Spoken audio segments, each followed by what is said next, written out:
Hello and good evening and welcome to Sports News. I'm Gautam Roy and we've got a packed show filled with cricket, football and a lot else from different sporting arenas for you. First up, our headlines. BCCI Selection Committee to pick Indian squad for Australia series tomorrow in Mumbai. Indian team is set to play 2 T20 internationals and 5 ODIs against the Aussies.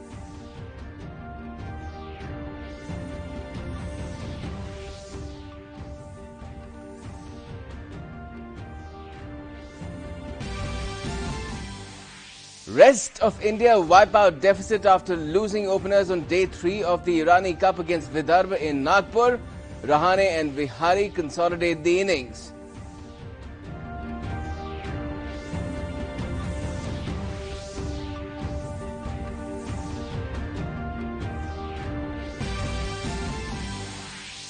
Olympic silver medalist PV Sindhu enters women's singles quarterfinals with a straight game win in the Senior National Badminton Championship in Guwahati. Beats South Asian under-21 gold medalist Nagpur's Malvika Bansod.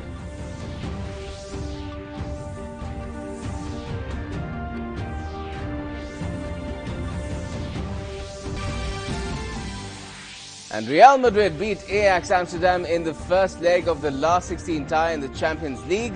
Marco Asensio hits a winner. Tottenham Hotspur sweep Borussia Dortmund aside to put one foot into the quarter-finals.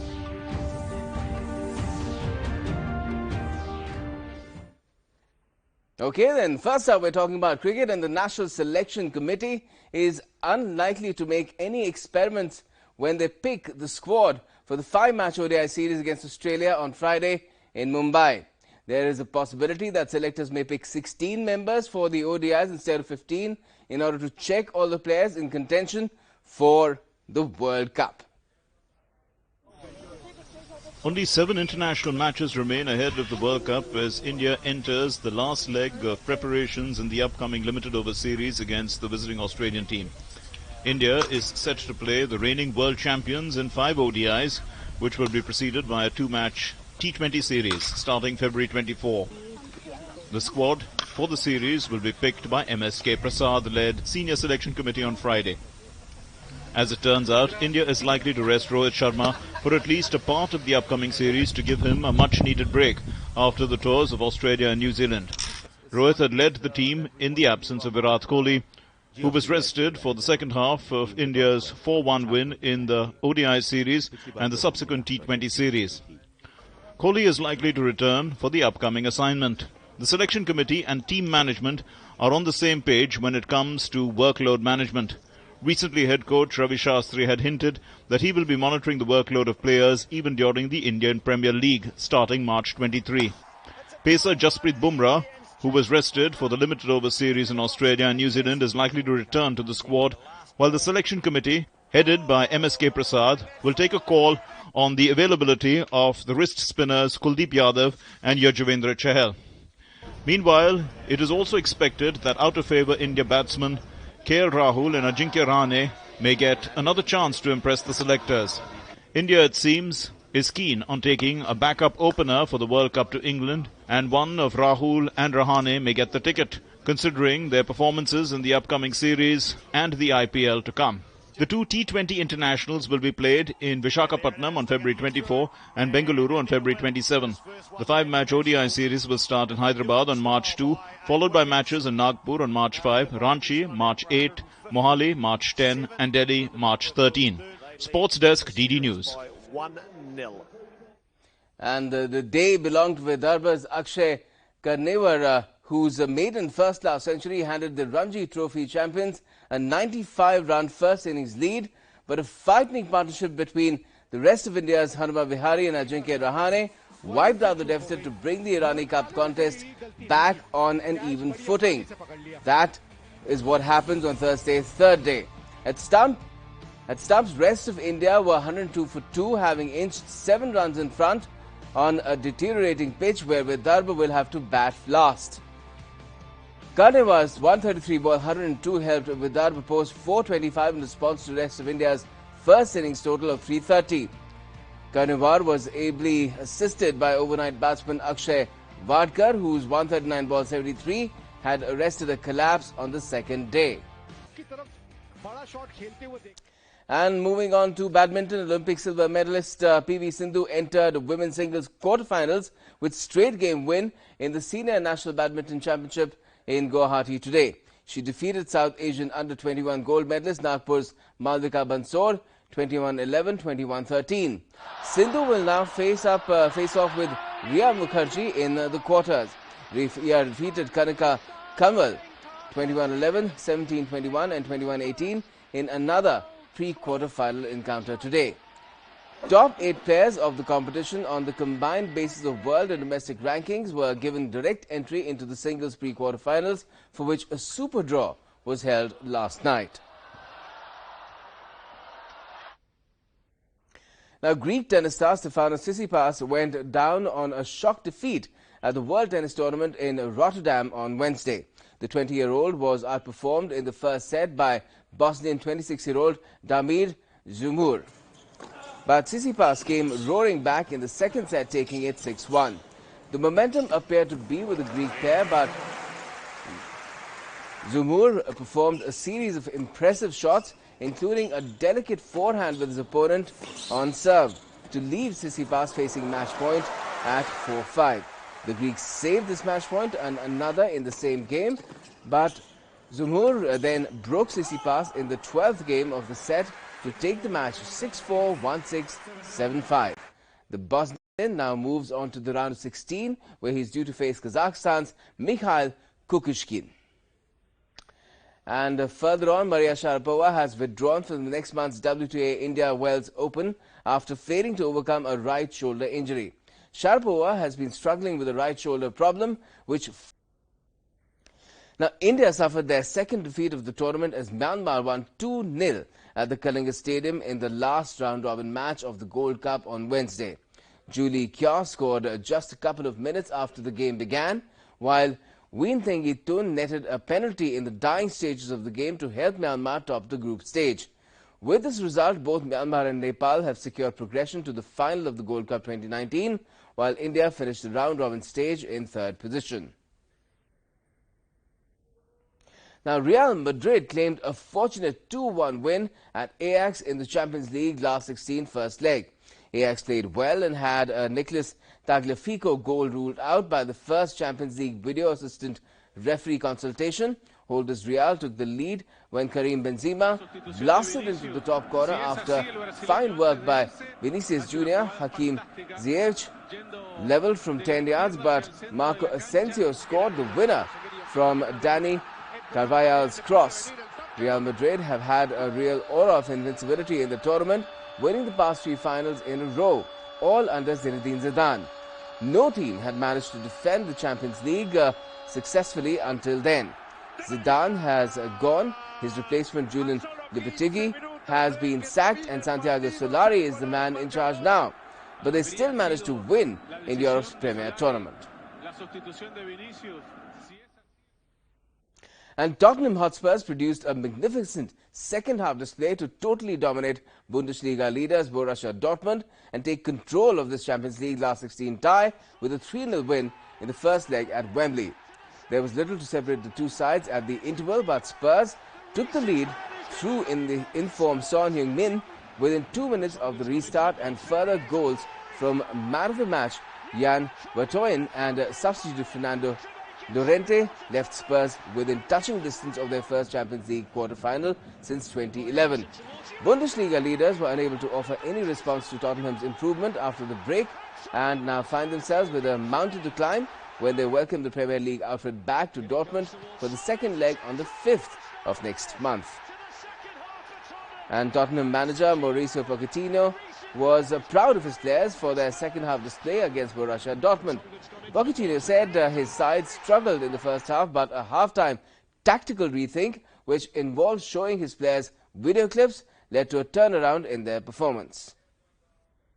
For me, of course, I am happy. I want to congratulate my player one more time. Massive performance and effort. For me, it's only the first leg. It's only the first half of the tie. I think, of course, 3-0 is a very good result, but when you have in front a team like Borussia Dortmund, I think always you need to respect. And of course, we need to think that we need to go to Dortmund with the idea to win. And Borussia Dortmund coach Lucien Favre felt that his team panicked after failing and falling behind against Tottenham and were heavily punished for their lack of focus in the Champions League at Wembley. As you say, we played well in the first half, had a couple of chances and we defended really well and played well going forward. And the start of the second half, we gave it away. We should get the forward rather than play through the back. When we lost the ball, and that's what they have done. And the cross came straight in and it was in the back of the net. Unfortunately, that's a gift. And now we're getting you a special football focus. A match on the football pitch is run by these gems. Midfielders are the players who are the engine of the team. The link between defense and attack, they can split an opposition defense with one pass or make a crucial tackle to deny a scoring chance to their rivals. There have been some truly amazing midfielders who have graced the beautiful game in the 21st century. And to pick the best 9 out of the long list is not an easy task. But here goes. Ranking the midfielders of the 21st century is not an easy task. There have been some exceptional midfielders, and their flair, elegance and smooth dribbling skills have upped the tempo of the game and revolutionized the game of football. It contains some of the most memorable names who have entertained football fans over the past 18 years. Guti. Guti is regarded as one of the best players to ever play at the Santiago Bernabeu. Despite being underrated in world football, Guti was loved widely among the Real Madrid faithful, having made 387 appearances for Real Madrid and scoring 46 goals for them. Guti has won 3 Champions League titles and 5 La Liga championships for Real Madrid in his career. He was a player who could play in any role assigned to him by the manager. His no-nonsense style of tackling was a key aspect of his game. Frank Lampard.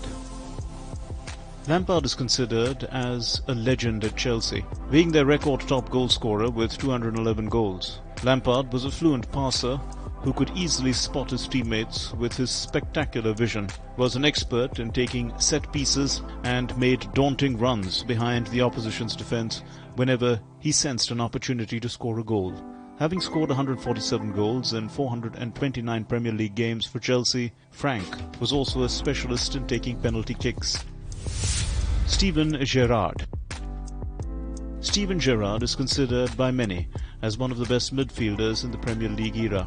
Having made 504 appearances and scored 120 goals in 18 years, he is regarded as an icon at Liverpool. Despite not winning a Premier League title for Liverpool in his entire career, Gerrard was instrumental in helping Liverpool win the historic 2004-2005 Champions League final against Milan. Being a player blessed with subtle pace, Gerrard was a phenomenal passer who could play long through balls to his teammates. Toni Kroos. Toni Kroos is considered by many as the modern maestro in midfield. He is a versatile midfielder who can play in several positions as per the situation. Being calm and composed in possession, Kroos is an excellent passer who can switch the ball from one wing to the other, is a dominant long-range shooter. In his career so far, Kroos has won 4 Champions League titles, 1 La Liga, 3 Bundesliga titles, and the 2014 FIFA World Cup in Brazil. Andreas Iniesta. Andreas Iniesta is regarded as one of the best players Barcelona has ever produced. He is also a celebrated Spanish player who has won 9 La Liga trophies and 4 Champions League titles in his career. Despite being a world-class player, Iniesta has unfortunately never won the Ballon d'Or due to the intense competition between Lionel Messi and Cristiano Ronaldo for the prestigious trophy. For the national team, Iniesta was instrumental in scoring the winning goal in the 2010 World Cup final against the Netherlands to help Spain win its first ever World Cup. Additionally, he has also won 2 successive European Championships for them in 2008 and 2012. Andrea Pirlo. Pirlo is considered to be the greatest midfielder Italy has ever produced in its history. He was a versatile player who played in different roles in the midfield. Pirlo was a creative player whose passing accuracy was near perfect. He was a dangerous long-range shooter and a set-piece specialist. Having made 116 appearances and scored 13 goals, Pirlo played an instrumental role in helping Italy win the 2006 FIFA World Cup in Germany. Paul Scholes. Paul Scholes' contemporaries consider him as the best midfield opponent to ever play against. Short in stature, his vision was second to none on the football field. He scored some clinical goals for Manchester United in his prime. His trademark style of shooting from a distance was a delightful sight for football fans to watch. Javi Hernandez. Javi Hernandez is one of the best players to ever emerge from La Masia Youth Academy at Barcelona. Having made 505 appearances and having scored 58 goals for Barcelona, Javi has won 8 La Liga and 4 Champions League titles for them in his career. At the international level, Javi was named as the best player in Euro 2008. In the 2010 FIFA World Cup, his passing accuracy of 91% helped Spain to win the tournament and hence made him one of the best midfielders to play in the World Cup. Zidane. Many fans and football pundits widely regard Zidane as the best midfielder of all time. His persona on the football field, quick dribbles and pace to easily take on defenders was a fantastic sight to watch for the football fans. Many of his compatriots have regarded him as the best player to play with at their prime.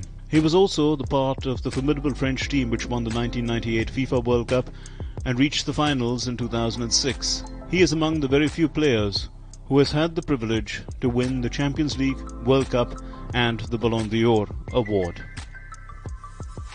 Sports Desk, DD News. Quite a look back that. And speaking of midfielders, where Arsenal midfielder Aaron Ramsey is leaving the club after 11 seasons to join Juventus. The 28-year-old will join the Turin side in July and become the third Welshman to play for them after John Charles, who played for them from 1957 to 62, and then Ian Rush. Ramsey has made 256 Premier League appearances since joining Arsenal from Cardiff City in 2008, but he failed to agree on a new deal with the London club in the final year of his contract. The impasse enabled him to negotiate a pre-contract agreement with foreign clubs. Ramsey will earn over £4 lakh a week at Juventus, making him the highest earning British player ever based on basic salary.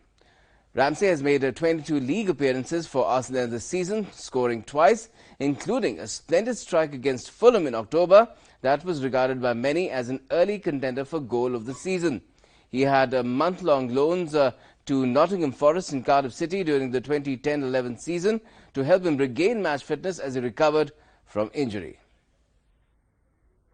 Now, Gordon Banks, the goalkeeper in England's 1966 World Cup winning team, has died at the age of 81. Banks won 73 caps for England between 1963 and 1972 and made nearly 200 appearances for Stoke before his playing career was brought to an end due to a car crash that cost him the sight in one eye. He was widely regarded as one of the greatest goalkeepers to have played the game and will be best remembered for the diving stop he made to deny Brazil's Pelé at the 1970 World Cup, which later became known as the save of the century. Banks played every game in 1966 World Cup, including the 4-2 victory over West Germany in the final at Wembley, the only time England has won the world title. 4 years later, though, in Mexico, he produced one of the most outstanding saves in the history of the tournament in a group game between England and Brazil, which Brazil won 1-0. Now, Formula One team Williams have unveiled a revised look for 2019 F1 season, with the sport's one-time dominant team eyeing a dramatic renaissance in fortunes this year. While Williams' actual 2019 car, the FW42, is being kept under wraps until the opening day of the winter testing on the 18th of February, the revelation of this season's livery at their Grove factory effectively opens what they hope will be a new chapter for the team. Along with the new black, white and blue color scheme, the team also revealed a new title partner. The 9-time Constructors' Champions finished bottom of the standings for the first time in their illustrious history in 2018, which is 7 points, a slump which has prompted widespread changes at the team. In one of F1's most exciting and intriguing matchups, the returning Robert Kubica partners English youngster and F2 champion George Russell. Kubica, meanwhile, completes his astounding return to an F1 race seat 8 years after sustaining severe hand and arm injuries in a rallying accident. The 34-year-old Pole served as the team's reserve driver in 2018. And now we're taking you back today in sports history. What happened in 2003? Well, Chaminda Vaas of Sri Lanka became the first bowler to take a hat-trick with the first 3 balls of a match against the hapless Bangladeshis. He added a 4th in the same over en route to figures of 6 for 25, and Sri Lanka won by 10 wickets with almost 30 overs to spare. In 1896, and that's really going way back, not a day to spark celebrations in South Africa. Today, they were bowled out for 30 by England in Port Elizabeth, their lowest score in tests and the second lowest by anyone. In 1952, the 6th Olympic Winter Games started in Oslo in Norway.